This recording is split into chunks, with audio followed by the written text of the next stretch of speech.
Hello तो welcome दोस्तों new blog. आज हम अपनी दोनों को उठा के चल दिए थे डीजीवीसीएल में लाइट का बिल पे करने। और वहाँ से मैडम से हो गई थोड़ी मगजमारी, क्योंकि हमने लास्ट मंथ का बिल पेमेंट कर दिया था। उसके बावजूद भी वो बिल ऐड करके बिल में डाल दिया था। तो हम मैडम से मगजमारी करने के बाद अपनी गाड़ी स्टार्ट करते हैं और वहाँ से निकल देते हैं घर के लिए। हम रास्ते में घर के लिए आ ही रहे होते हैं कि भाई मैं अपनी दोनों को बहुत ही नॉर्मली चलाता हूँ, लाइक 60 to 80 के बीच में ही चलाता हूँ। तो मैं भाई निकल लिया धीरे धीरे, और जैसे ही निकला 500 से 700 मीटर आगे आया, वैसे ही पीछे से एक चीचा बहुत हॉर्न मार रहे थे। हॉर्न मारते मारते मारते मारते मेरे मगज का दही कर दिया। और उनके पास थी रॉयल एनफील्ड। तो मैं बोला ठीक है भैया, कुछ देर तो मैंने उनको साइड ही नहीं दिया, मैं खुद ही साइड में हो गया। फिर मैं बोला ठीक है तुम ही निकल जाओ। तो मेरे से आगे जाना भी नहीं चाह रहे थे और हॉर्न भी बहुत मार रहे थे। मैं बोला ठीक है। फिर मैं गाड़ी एकदम स्लो कर लेता हूँ, एकदम स्लो बोले तो 30 से 35 की स्पीड में कर लेता हूँ। उसके बाद फिर चाचा धीरे, वो भी धीरे हो जाते हैं। और जैसे ही मैं फिर से गाड़ी को थोड़ा सा स्पीड में लेता हूँ, फिर चाचा पीछे से झन करके आते हैं।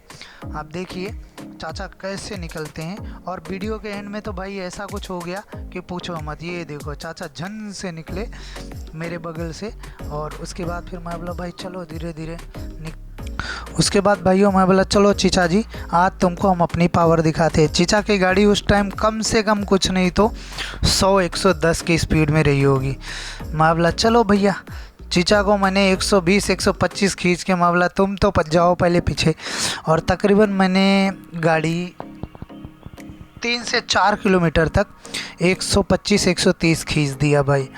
उसके बाद चीचा इतना दूर निकल गए, इतना दूर निकल गए कि 5 मिनट तक उनका पता ही नहीं चला कहाँ गए। ठीक है। और रास्ते में भैया जैसे ही थोड़ा सा और आगे ऐसे चलते जा रहे होते हैं, तो देखते हैं भैया कि सामने वो आर्टिगा वाला जा रहा होता है। और मैंने आर्टिगा वाले को हॉर्न मार दिया था। ठीक है, आर्टिगा वाले को हॉर्न मार दिया, आर्टिगा वाले ने दिल पे ले लिया। मैं बोला ठीक है भाई दिल पे ले ले, कोई बात नहीं। मैं वहाँ से भी गाड़ी भगा के निकला। फिर सामने एक आर्टिगा वाला मिल गया। और ये भाई इतना ख़तरनाक था, इतना ख़तरनाक था कि मैंने उससे साइड क्या मांगी, मैंने अपर डिपर की लाइट दे दी और हॉर्न मार दिया। भाई ने 120, 115, 120 खींच लिया। देखो मेरे को साइड ही नहीं देगा अभी। ठीक है, अभी ये वाला आर्टिगा वाला है भाई, ये बंदा मेरे को साइड भी नहीं दे रहा है और कुछ नहीं, मेरे से ज़्यादा खींचने का ट्राई कर रहा है। उसने साइड मिरर में देख लिया था। उसके बाद ये मेरे से ज़्यादा खींचने को तैयारी में था। तो मैं कहाँ रुकने वाला था भाई। हमारे पास भी हमारी बिल्लो रानी थी जो 150 145 आराम से चढ़ जाती है। तो मैं बोला चलो भाई। फिर मैंने खींच दिया 125, क्योंकि ये नेशनल हाईवे नहीं है, नॉर्मली हमारा सिटी का हाईवे है। तो भाई ज़्यादा भगा नहीं सकता था। मैंने 130-35 खींच के इसको भी बहुत पीछे छोड़ दिया।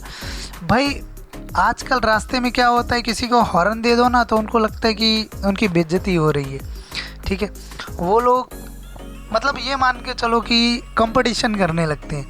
ऐसे ही भाई एक चंदू चैम्पियन से अभी मुलाकात होती है हमारी। ठीक है, जैसे ही मैं जा रहा होता अपना साइलेंटली, गाड़ी की स्पीड मैंने नॉर्मली कर ली होती है 30 से 35 की स्पीड, मैक्स टू मैक्स 50-55 की स्पीड में जा रहा होता हूँ। अकॉर्डिंग टू सिचुएशन रहती है, कई बार स्पीड एकदम स्लो कर लेता हूँ, कई बार थोड़ी ज़्यादा कर लेता हूँ, अकॉर्डिंग टू सिचुएशन होती है। फिर क्या होता है भैया, ऐसे धीरे धीरे जा रहा होता हूँ, मेरे को एक कॉल आ जाता है तो गाड़ी एकदम स्लो करके आराम से मैं चल रहा होता हूँ बातें करते करते। और एक साइड में हमारा चालू होता है। वो आर्टिगा वेटिगा को तो इतना पीछे छोड़ दिया था कि उनको आने में 10 से 15 मिनट लगेंगे। ठीक है, और भैया हमको मिल जाता है कलुआ। कलुआ ऐसा मिलता है कि पूछो मत। आगे देखो आप कलुआ क्या करता है भाई। कलुआ को मैंने फिर से एक हॉर्न मारा, कलुआ ने भी दिल पे ले लिया। कलुआ क्या बोलता है भाई कि मैं ज़्यादा भगाऊंगा। देखो उसका पूरा कितना दम लगाता है कलुआ अभी गाड़ी भगाने में, कि पूछो ही मत यार, क्या ही सीन क्रिएट किया बंदे ने। ठीक है, मैं बोला कोई इशू नहीं भाई, मैंने गाड़ी उसके साइड में लगा लिया। मैं बोला भाई जितना तो दम लगा रहा है इतना मेरा दूसरे गियर में चढ़ जाती है आराम से। मेरे को बोला कोई बात नहीं भाई, आज हमारे पास छोटी गाड़ी। मैं बोला छोटी बड़ी गाड़ी का सवाल ही नहीं होता है यार, मैं तो तुझे सिर्फ हॉर्न इसलिए मारा क्योंकि पीछे से एक गाड़ी आ रही थी, इसलिए कि मैं साइड में हो जाऊं और तू इधर उधर गाड़ी नचाए ना, क्योंकि तू ग्लास में देख नहीं रहा था और हमें भाई साइड नहीं मिलेगी तब तो लोचा हो ही जाएगा।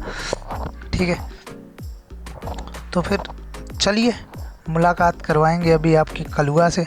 तो हम भैया ऐसे धीरे धीरे जा रहे होते हैं अभी, और कलुआ भैया हमसे आगे, एकदम आगे निकल गया होता है। और भाई मैंने गाड़ी एक्चुअली थोड़े टाइम के लिए रोक लिया था और इसलिए वो भाई आगे निकल गया था, और अभी आपको दिखाऊंगा कि कितना आगे निकल गया था हमसे और फिर आगे क्या होता है। ये रहा भैया, ये सामने जो जा रहा है यही है कलुआ। अब इसकी स्पीड देखना, मैंने इसको एक बार और हॉर्न मार दिया है, तो अभी इसका रिएक्शन और इसकी स्पीड देखना कैसा चला रहा है भाई एकदम। मैंने इसके साइड में गाड़ी फिर से दबा दिया था। मतलब भाई आराम से चल, हेलमेट नहीं लगाया क्योंकि रोड सेफ्टी इम्पोर्टेंट होती है। मैं तो हेलमेट लगा रहा हूँ, और आज मैं गाड़ी ज़्यादा इसलिए नहीं भगा रहा था क्योंकि मैं ग्लव्स नहीं पहना था और सेफ्टी पैड वगैरह कुछ नहीं पहना था, दैट्स वाई मैं गाड़ी ज़्यादा भगा नहीं रहा था। ठीक है, तो कलुआ को साइड में लगा के मैं समझा रहा था कि हेलमेट नहीं पहने है, गाड़ी आराम से चला। मैं तो एकदम नॉर्मल चौथे गियर में, पांचवा गियर भी नहीं डाला था और आराम से ऐसे निकलते हुए जा रहा था। कलुआ को बोला भैया देख, कंपटीशन मत कर, ज़िंदगी बहुत प्यारी है। ठीक है, यहाँ पे ब्रेकर आता है, आराम से ब्रेकर वगैरह क्रॉस करता हूँ। पीछे आर्टिगा वाले को जिसको मैंने साइड नहीं दिया, ये देखो भाई कैसा निकला झंड से। ठीक है, बहुत पीछे छोड़ दिया था इसलिए ये आया नहीं। अगर गाइस इस रास्ते से आपको मुंबई या दिल्ली जाना हो तो यहाँ पे सामने ही हमारा एक्सप्रेस वे बनाया हुआ है, मुंबई दिल्ली एक्सप्रेस वे। ये मैं आपको व्यूज़ दिखा देता हूँ इसके, यहीं से चढ़ा जाता है, लेफ़्ट साइड में जाके आप इसके ऊपर जा सकते हो। इस साइड